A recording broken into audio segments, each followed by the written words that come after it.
Good morning, everyone, and welcome to our webinar. My name is Kate Charters, and I'm the chair of SEGRA, which is the acronym for Sustainable Economic Growth for Regional Australia.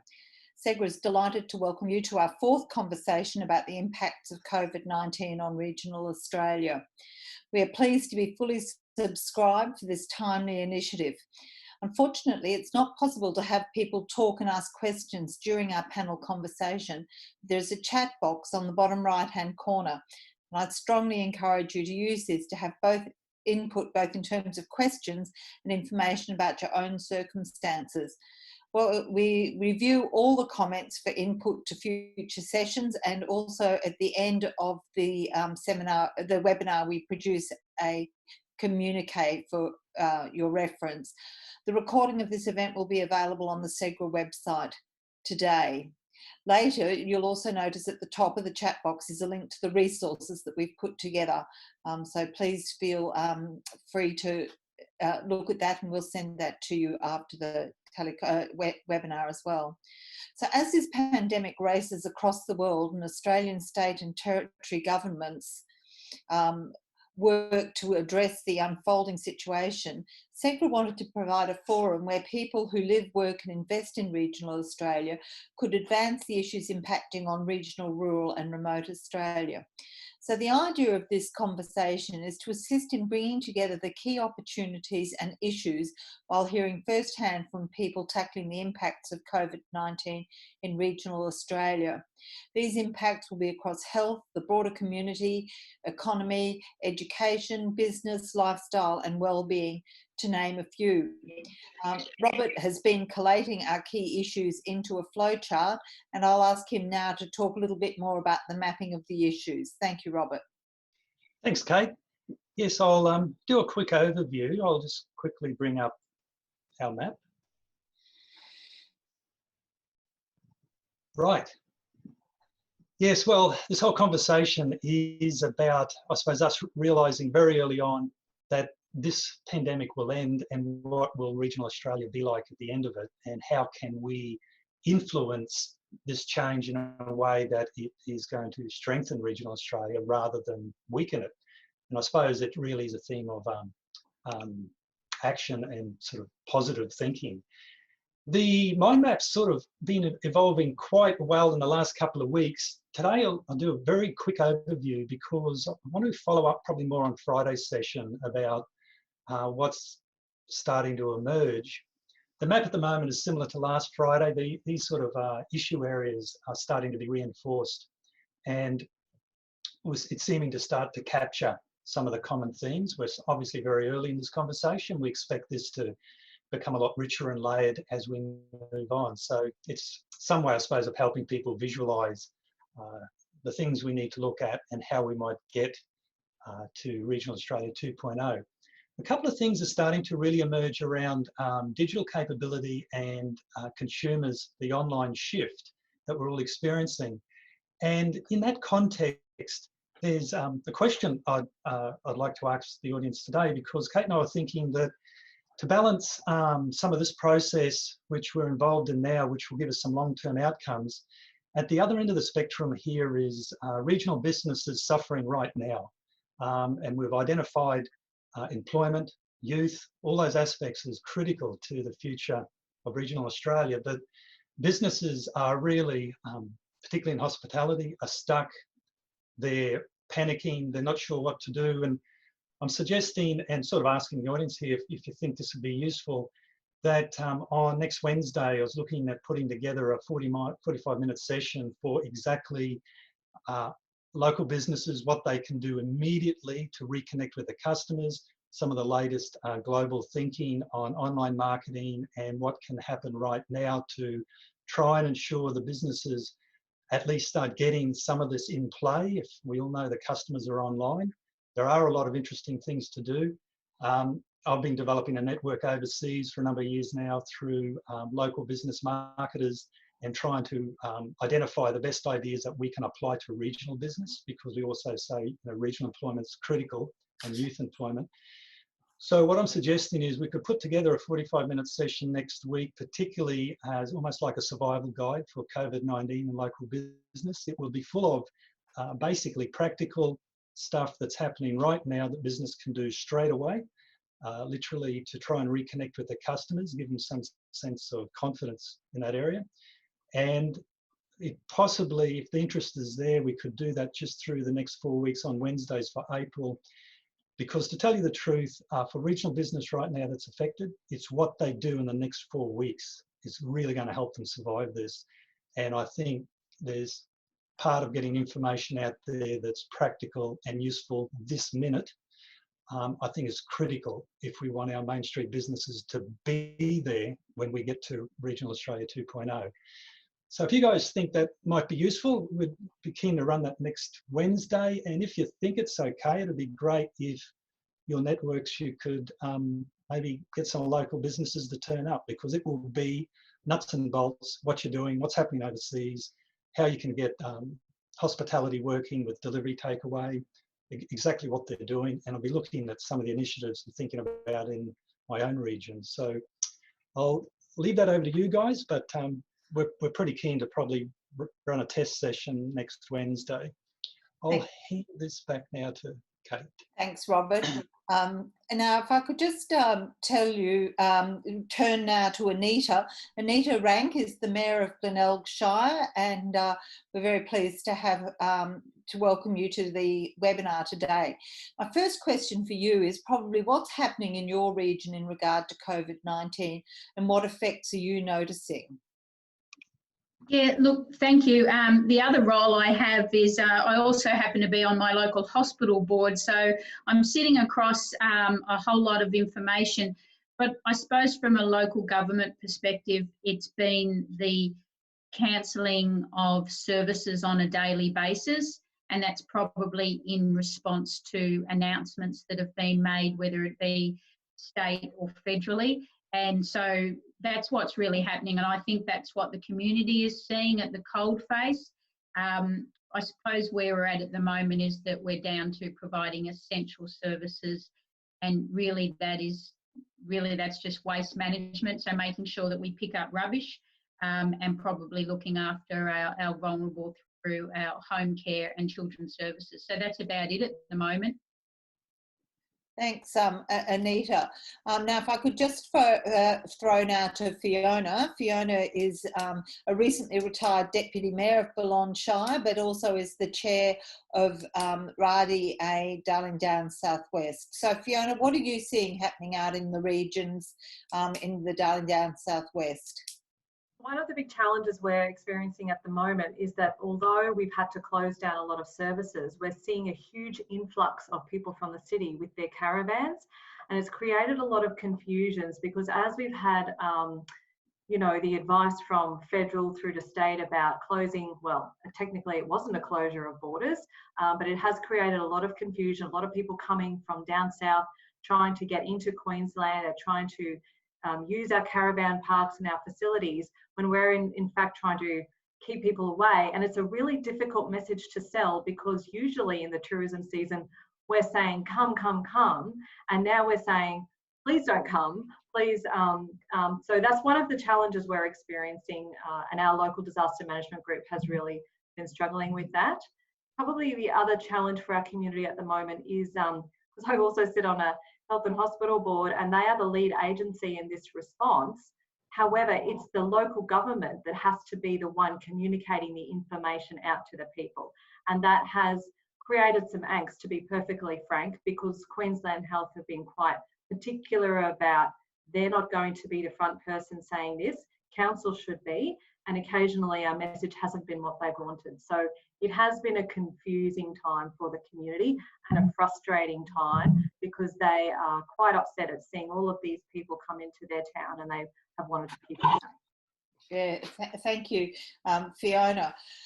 A bit more practical at this point, Trudi. I was wondering if you could talk to us a little bit about how we might get feedback on the status of the resilience of the community and clues as to how to jumpstart this program, because this seems to be the area of biggest concern at the moment.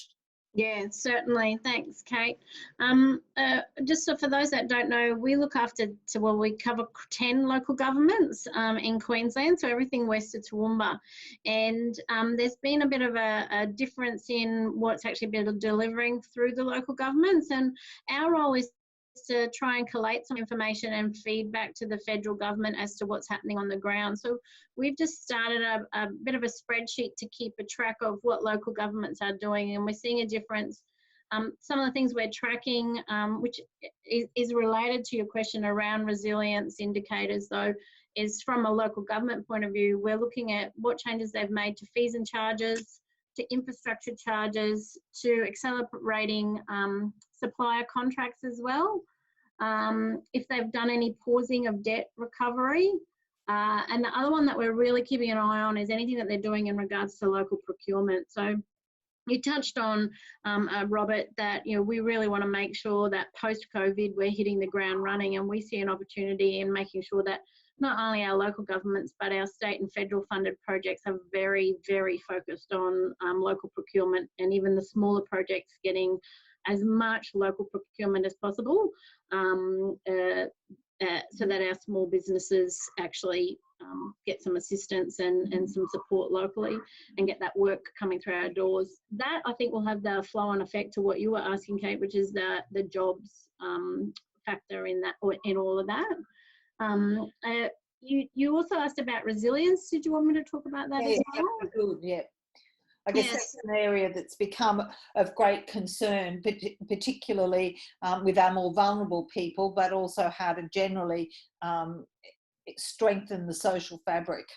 Yeah, so we actually funded a project last year. We used Southern Downs Regional Council as our sample local government to actually go to their community and find out what they actually considered the resilience indicators. So quite often this is done from top down or an education institute down, whereas we went to the ground and actually found out what they class as resilience indicators.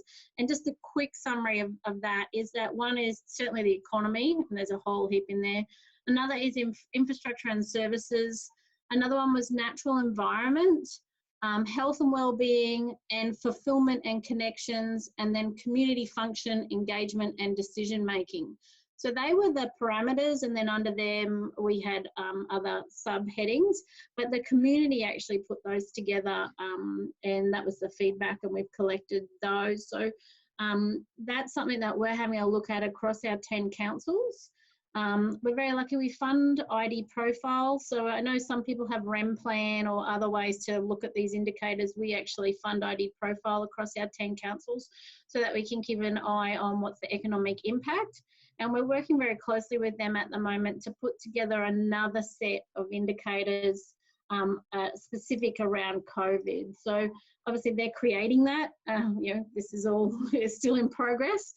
They're creating that for us, but the economic forecast of that will actually look at gross regional product, local jobs, hours worked, and industry specific data.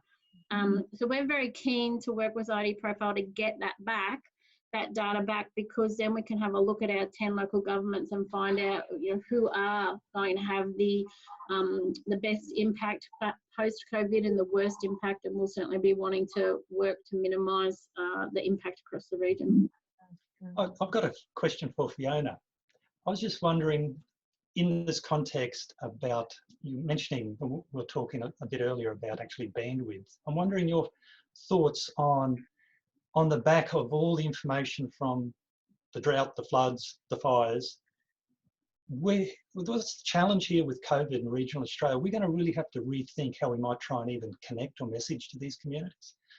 Yeah, I 100% agree with that, Robert. And I have been reflecting on that myself about I don't think we can do business as usual when it comes to connecting on the ground, connecting with people and feeding that information back to the government. And it's been really interesting for our RDA. If you look at that paradigm of top down, really now we're at a point where our minister has said to us, we need you to talk to your people and feed the information back up. And I really think we need to see more of that in place, ground up information being fed back up, as opposed to the top down approach that we've had. So I think the paradigms that we're used to will be turned on their head. And I think it's going to be a process working through that, Robert, because people are overwhelmed and they're tired and they've been over consulted, and there is that consultation fatigue in our communities, and the capacity, or as you say, the bandwidth to take on any more information is probably not there at the moment. They're just in survival mode. But I think we are positioned to start thinking about the future and how we might collect that information and send it up the supply chain, as it were. I wonder, Anita, what are your thoughts on that as well from your community?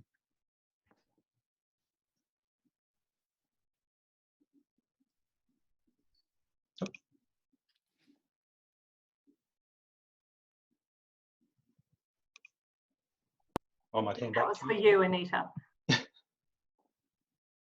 I didn't hear any of that. I lost connection. Sorry. Okay, well, the question was just the reflection on your community on the back of all the other flood, fire, disasters. Is this next round of consultation, do we need to go about it differently because the people just really run out of headspace to deal with it, and it's sort of very emotive and panicky? Will we need to approach this differently, do you think? Yeah, I still got half. I suppose the position that I'm in the southwest of Victoria, so we weren't as impacted as much with the fires and down south so much with the flood. But I think it's the same principle, and I agree it's probably a new way of doing things. But regional people still want to talk. They still want to get their message out there. I think local governments have been very good at connecting with people, and we've been doing it in a different way over a number of years. So I don't think we're lost. I think it's actually a really good time now for storytelling, sharing ideas, being innovative. So I actually think it's a really good moment, and you can actually see, you know, whether it's on social media, that people are just finding new ways to do business and be innovative. And I think it's really exciting. I think people are, you know, motivated to do things differently. Thanks, Anita. I'll just go back to you, Fiona, and particularly in your role on the Health Committee and various other roles that you're in. Are there things that you see that councils could be doing now in terms of identifying vulnerable people in the community? Yeah, and I think one of the things that as Anita said, local government is ideally positioned to get us through this response. And one of the things we've done in our area is actually form partnerships with our health boards. So we've actually created positions on the council with health, like joint funded, that is purely focused on the health and wellbeing of the community, particularly in our case, our Indigenous people. As you can imagine, the closing off of facilities in our towns has been really challenging from a cultural point of view. And I do think that moving forward, health and local government do need to work together quite strongly, because they, you know, in rural and regional areas, the state health body is the default health service, along with the PHNs. And we do see in our local disaster management group really great cohesiveness when they come together. But why do we only come together in disaster? You know, I do think that moving forward, we're going to have to see more of that cohesiveness and that joining together in partnership.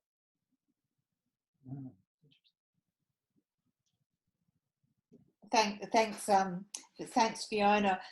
Trudi, can you tell us a bit more about what you see would be the key issues moving forward?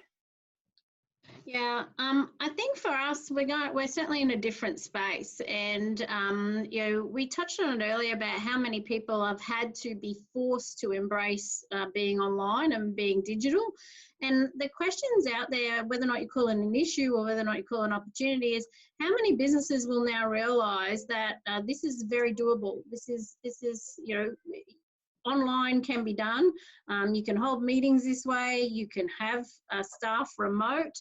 And what I'm seeing is that's an issue maybe for our commercial office spaces, because maybe there'll be some businesses realising they don't need to be having a commercial office space.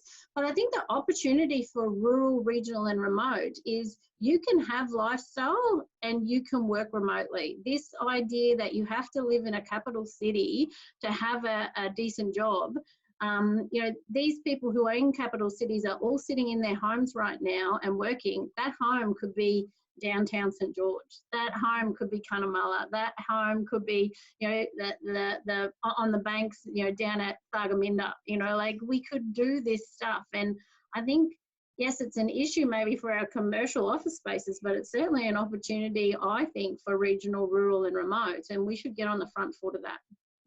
Thanks. We have a question here, or a comment here from Julie, who says that Julie and her sister have requested our individual LGAs in rural Victoria to fund a community Zoom Pro subscription for community meetings, which costs approximately $15 per month. This will enable community connection to continue and the situation used to improve digital literacy. Zoom Thursday night training for local football netball clubs will be supported by community experts. They can run a meeting, meet the champions of the 1968 grand final, etc. That certainly sounds like a great idea. Any other ideas that you had put forward?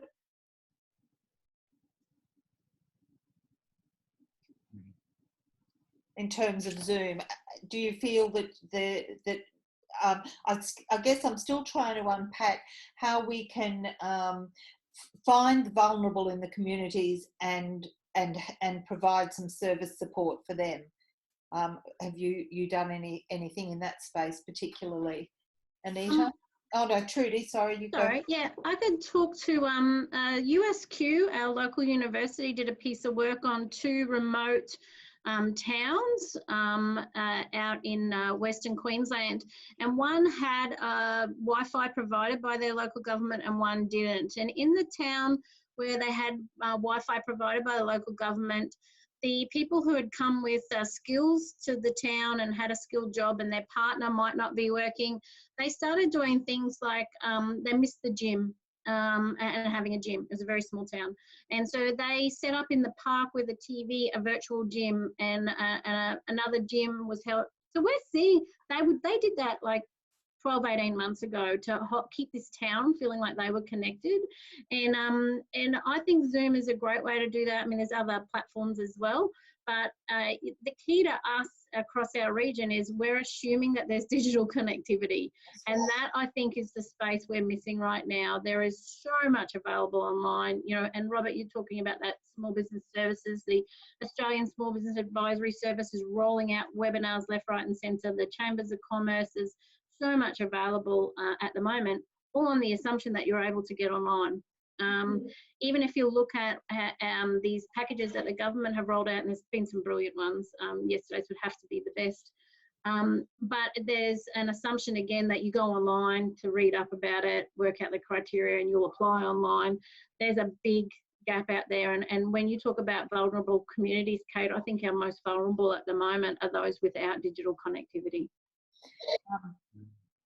Well, I was just going to add to that, Kate, that it brings us back to that piece that Robert was talking about in the beginning, and that infrastructure advocacy. And I feel that if anything moving forward, local government has a big part to play in advocating for infrastructure that moves quickly and that is funded promptly post-COVID. And digital connectivity, certainly for the regions, is one of those. It's a great point that you make.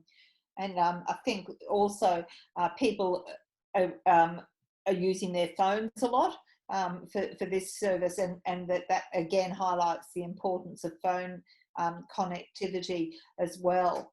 Are you aware of any councils who are using electronic media at this stage to communicate with their constituents? So, sorry, I'm just going to butt in there. Sorry, Anita. We do that quite a lot because our Shire is so enormous. So it's 33,000 square kilometres, and that's the only way we can reach everyone. And yes, we're making an assumption again that people have connectivity, but we have to provide communication in all form and through all platforms. So what we did find though through what we have found through disaster though is that the good old-fashioned mail out is actually, you know, one of the most reliable sources or ways of reaching all of our community. But we definitely use electronic media. We couldn't survive without it. Anita, were you going to speak then and we cut you off?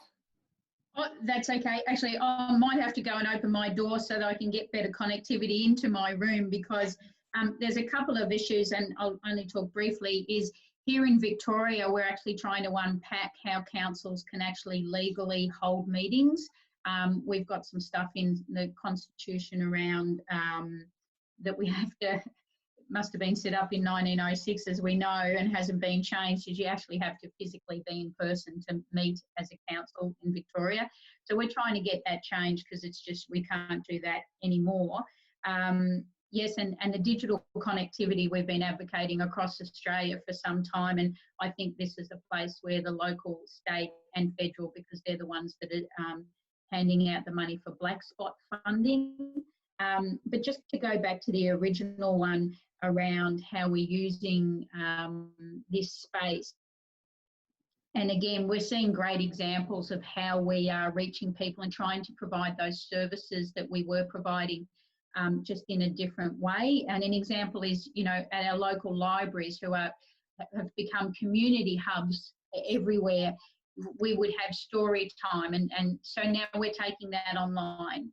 We've got a music platform where all the musicians are coming in and playing live concerts. So again, all of that great innovation is happening. And actually, I think the thing that we might suffer in the next couple of months is, I don't know, Zoom fatigue, or how we handle that. But it's an interesting space around how it's just a new way of doing things. And I actually don't think we were really that prepared for this new digital space. Thanks very much for that, Anita. I think one of the things that was raised at last week's seminar, and it is the digital connectivity. That's certainly the case. But the other thing that was raised was that we're all going to become more digitally savvy as a result of this. We've got another comment here. It says, my council does a good job of pushing out important notices, but the language used needs to be more attractive, less legalistic. Some councils are really good at wordsmithing and that encourage the reader to keep reading. And that's certainly true. Communication strategies are very important. I'm still trying to get at the mental health issues that you see occurring in this COVID-19 and what actions you can take around that. Fiona? I was just going to comment on that, because these issues are only just starting to emerge since the isolation has been really enforced. And we're only starting to hear about it more through our local disaster management group meetings. So our different agencies like Housing and Department of Community Services, they are reporting increased instances of mental health issues and in some instances domestic violence, and our police are reporting that as well. And in terms of how we manage that moving forward, it's a really complex piece, because I do feel that the way mental health is funded is very siloed, and it's very hard to get interaction between the bodies of funding that exist. And probably the great opportunity here, Kate, is the fact that we can review that and feed that up the chain and say, we need to manage mental health in a different way. And we certainly need to manage the way we fund mental health in a different way. So we know in our community who the vulnerable people are, but our ability to resource them and assist them and help them is very much restricted by whichever agency they are connected to. And the sharing of information is quite naturally very difficult. So we know who they are, and we are certainly seeing an increased rise of that. And it does need to be number one, or, you know, one of the top priorities coming out of this. And I do think, like, I know in Queensland we haven't traditionally played in the health space, but again, I spoke about that partnership with health. I almost think it's imperative now, particularly in rural and regional areas, because it is the local government where we're on the ground. So I do think we need to be working together more in that space. Thank you. I suppose another question that I'd like to put to each of you is a little bit about what you see the priorities should be for your region now and going forward. One of the things that we're hearing very strongly from the business community is, and this will be the subject of next week's webinar, is that businesses will be almost in the entrepreneurial startup position. So can you tell me a bit about how you're working with businesses through this period?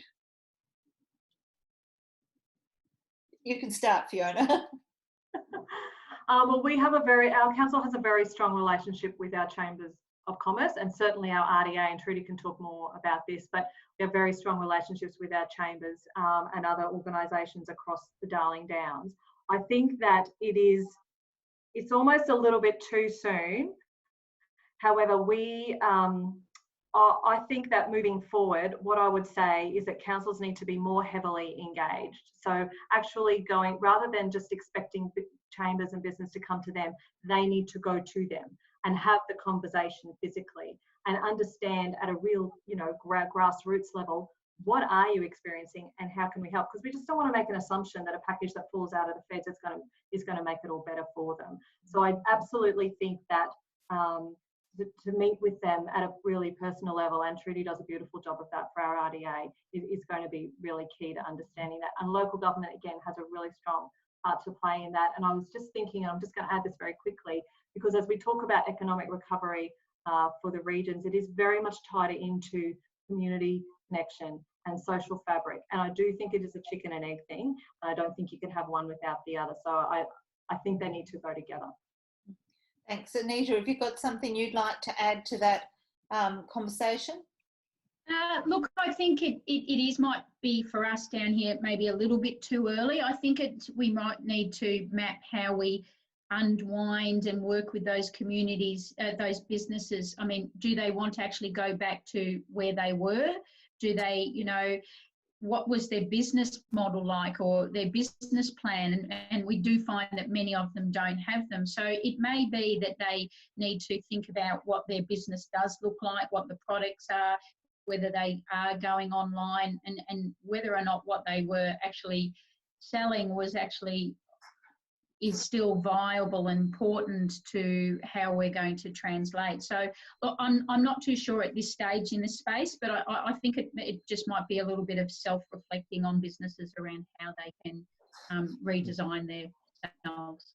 Yes, that's an excellent point, and certainly one that's been made by the CPA, is that businesses need to have continuity plans that are not necessarily going back to the way they were, and that they might have to sort of almost start from scratch in re-envisaging or reimagining what their businesses are going to look like. So yes, Trudi, have you got some comments you'd like to make at this stage? Yeah, I think we're going to hear a lot, rather than using the word unprecedented in every sentence. So the next favourite words post-COVID will be things like pivot and diversification. The businesses that are doing well out of this are already onto it. You've got gin distilleries now making hand sanitizer. The people who were very agile and pivoted quickly are already ahead of this. And our role will be to support our businesses, and we do that through our stakeholders, but to support our key stakeholders, support our chambers and our local government, to give businesses that opportunity to use this time to assess their business, exactly what Anita was saying, assess your business and work out what does your new future look like, and probably do some of the stuff that we should have done anyway, which is some better business planning, but now take the opportunity to do that business planning in a whole new space with a whole heap of new opportunities, and we'll see businesses who do that do very well. Those who say COVID ruined me, it will be a self-fulfilling prophecy. They will make sure that COVID did ruin them, but those who aren't hanging on to that and are looking for new opportunities, they'll do well out of this, and our role is to support them through that. Can I add to that? Okay, sorry. No, go ahead, Fiona. I was just going to add to that diversification piece, and the lovely thing about that is that we've been here before. So after the water buybacks under the Murray-Darling Basin Plan, we saw a lot of diversification in our community. So traditional agriculturalists moving to horticulture, and quite successfully as well. And the reason they were able to do that successfully is because they were supported through programs like the Regional Economic Diversification Program and government small business mentoring programs. All of that worked really well help agriculturalists make that transition to horticulture, and now they're some of our most successful businesses in the region. So I think that's one really good thing that comes out of this, and it's a great comment, Trudi, about diversification, because we know we can do it. We've done it before. I think a key to that from all levels of government is that we don't stand in the way of that. That will be the key. Make this as easy as possible for businesses to pivot as quickly and as soon as they can, diversify as soon as they can, get rid of the red tape, and we will need not only our businesses to be very resilient and diversify and be agile, but we're going to need all levels of government to be able to react and respond really quickly. And then when it comes to jobs, we're going to need our training organisations, our vet sector, to be able to be just as quick. And I think that's probably more of the challenge than the small businesses. The businesses are going to do it because they are used to doing it and they need to keep their business alive. It'll be making sure that we don't stand in their way. And when I say we, I mean a government, all levels of government. We've just got a comment here that I'll share with everyone, which is that about local procurement, which has obviously touched a nerve for a number of people, saying on my council, where a lot of or all of capital procurement is won by capital city firms, we need to redouble our effort to design projects which can be built locally. But also the JIT, I'm not sure what that stands for, way of doing business has forced many businesses to procure from capital cities rather than getting to know and buy from local resources. Getting businesses to get to know each other better is also essential to building a more circular economy. And I think that's, you make a very good point there, Andrew, in terms of how we might relook and reposition ourselves in regional Australia. I particularly like the idea of businesses getting to know more about the businesses, the other businesses in their region, so that they can leverage off each other. So thank you very much for that comment, Andrew. Anita, I'll turn to you now. We need to wrap up, but I'd like to ask you, Anita, if you had one thing that you could say you need and that you'd like to put up to the federal and state governments, what would the one thing you need to move forward in this COVID crisis? Oh, wow. One thing. You have to. Oh, I think the digital thing where I am is, and I'm not too sure whether it's come across, but I'm actually struggling where we are. We have really bad digital connectivity. So in order for us to promote entrepreneurialism and people, to encourage them to get online, it's just counterproductive. So that's been a big issue for us here. I think mine is more of a state ask, because where we are, we're really struck with regards to our rate capping. We can't really, increase our revenue anymore. So what do the support packages look like coming back to local councils so that we can continue the good work we're doing? Thanks very much. Fiona. I definitely think digital connectivity is something we would ask for. We would also ask that inland rail be progressed fairly quickly. It's a very significant project for our region that seems to be held up by a lot of bureaucracy. And I was also just going to add on that local procurement piece is that there is a way councils can work with their local people when planning projects. Like we have done that with our big community library hub.